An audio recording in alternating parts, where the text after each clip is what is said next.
What's up, everybody? Anton Kraly here from eCommerceLifestyle.com, and welcome back to the podcast.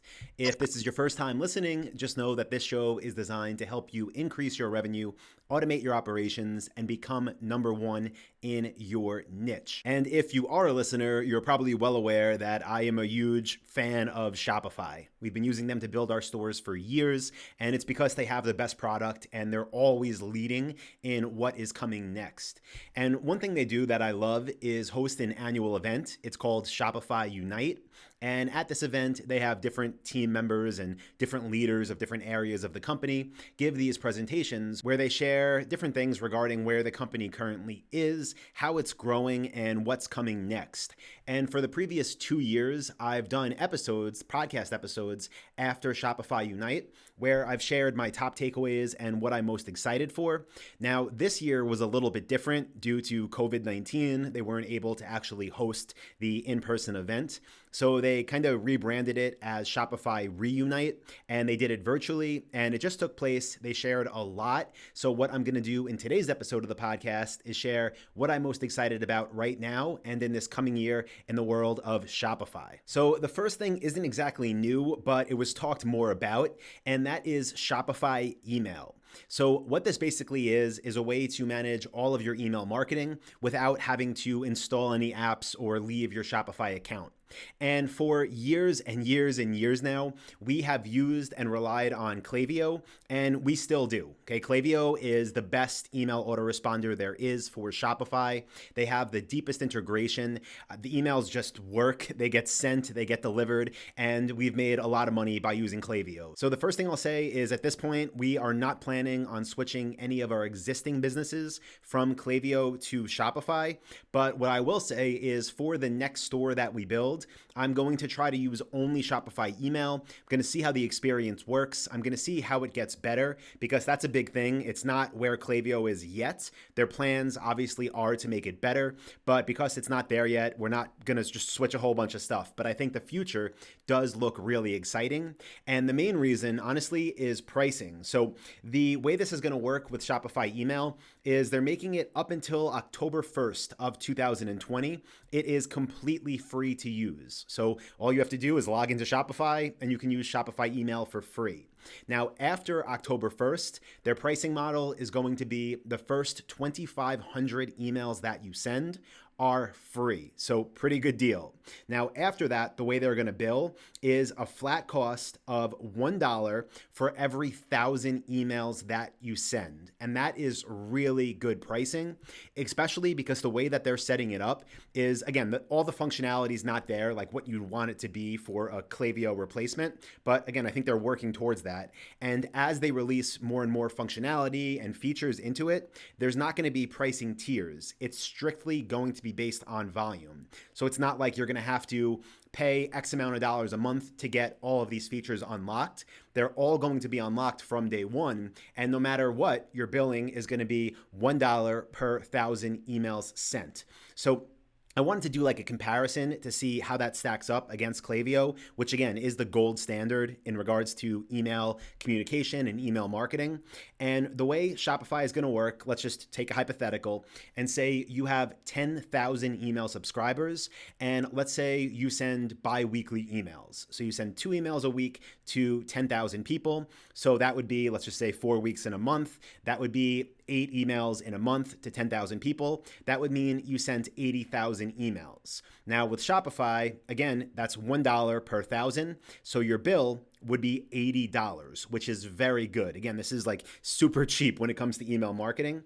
Now, let's say you used Klaviyo instead and you had those 10,000 contacts.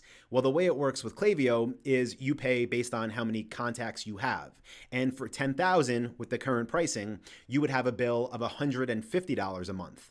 And with that $150, this is the key difference. You can send unlimited emails.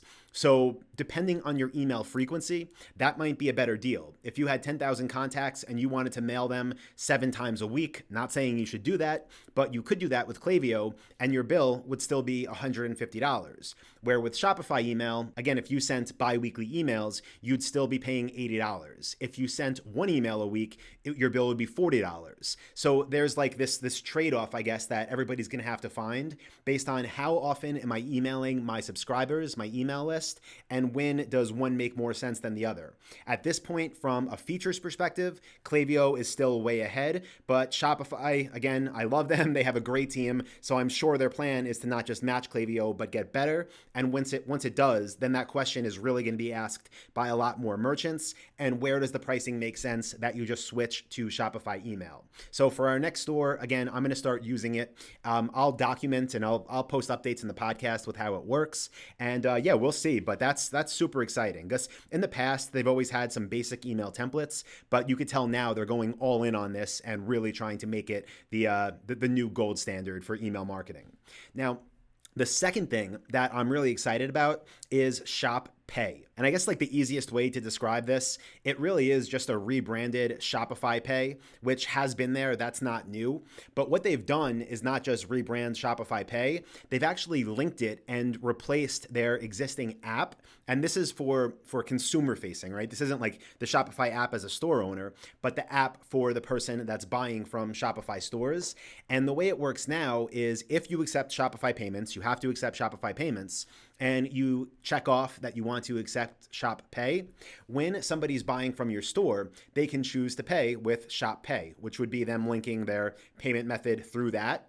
But what's really cool about this is once their payment information is in there, if they're on your store and you accept ShopPay, they can click the button. It'll have all of their information there to just populate your order forms. It'll have their credit card information linked or their debit card or whatever, and they can just click a button and order from you without having to fill out the whole order form. So similar to Apple Pay and Google Pay, which you should be accepting both, now that's called ShopPay. But the main thing that I like about it that makes it even better is, again, they rebranded their app. And I have it pulled open on my phone now. Not sure if people could see it if you're watching the video version, but the app used to be called Arrive. And this is, again, it's a Shopify app. Great app because once somebody buys from a Shopify store, they can just say like, yes, I want to track my order. And through this Arrive app, they would get real-time delivery notifications and they would get notified when an order shipped and when it was in transit and when it was scheduled to be delivered and when it was delivered. So that was great. But now that these things are combined, when people are in this app and they're checking their order statuses, there's this tab that says Shop.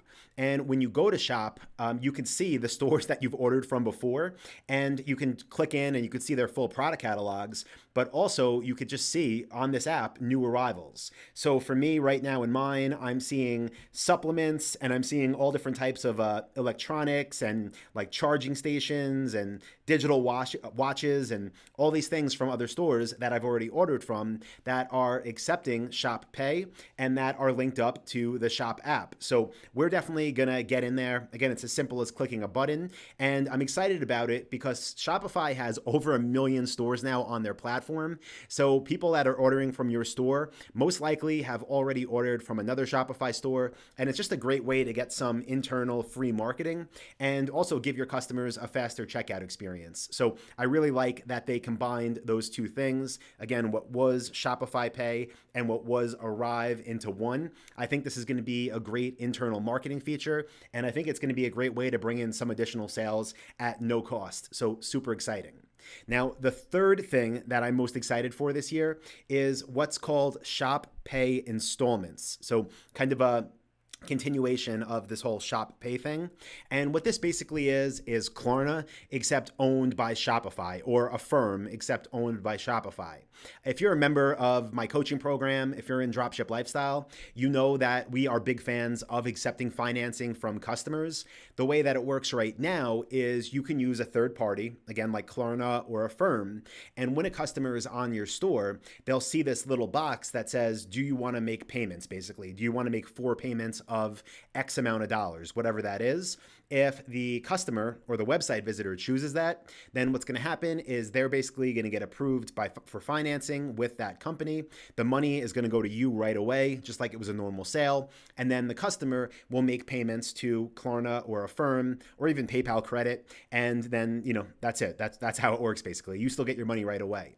They work great and they're amazing and everybody should use them. But now Shopify is, again, trying to take out some of their services by making this new thing called ShopPay Installments, which is the same thing. If you want to accept payments through this, the customer can see on your checkout that they can make 4 payments of X amount of dollars. And if they choose that, same thing. You get the money right away. The customer will make those payments to Shopify, basically, to ShopPay.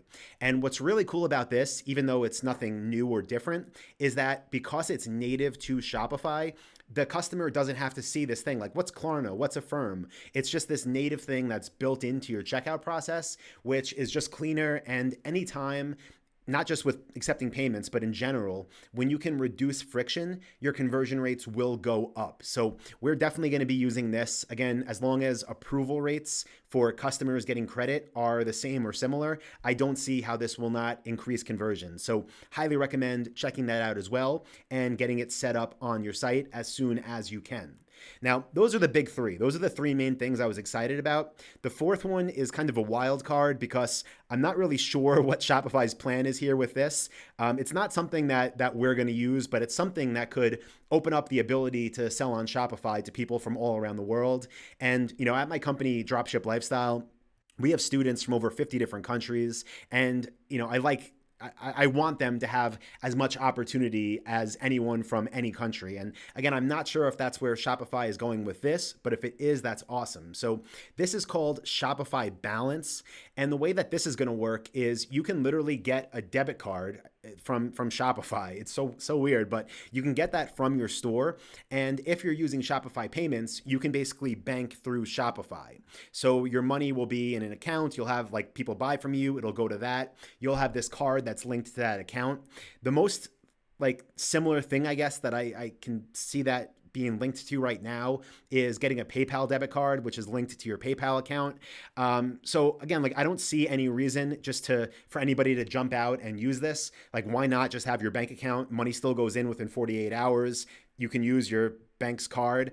But if the long-term play is that they're doing this so that they can get merchants from all around the world, give everybody that same freedom to sell online, then I'm all for it. But we'll see what plays out with that. But yeah, that's my recap, guys. Just wanted to share that in case you didn't catch all of the keynotes and presentations. What I will do in the description of this podcast is link to these different new products from Shopify if you want to read more about them or watch those full keynotes. As we start to use these products and get results, I'll definitely be putting out new podcast episodes sharing how everything's working. And if you want to hear those updates, you want to see how things are going, be sure to subscribe. We are on every podcast player there is. So just go to your podcast player, search for eCommerce Lifestyle, click that button, and you'll get notified every Monday and Thursday, which is when we release new episodes. So that being said, hope you have a great week. Hope you have a bunch of sales coming in, and I will talk to you in the next episode of the podcast. See ya. Hey, what's up, guys? Anton here again, and I hope you got some real value out of that video you just watched. If you did, you should definitely check out this one or this video right here. I do 2 new ones every week. You'll see a subscribe button right here. And if you want my free training that is 2.5 hours long of value with 237 niches, click this button right down here. It'll take you to where you need to go.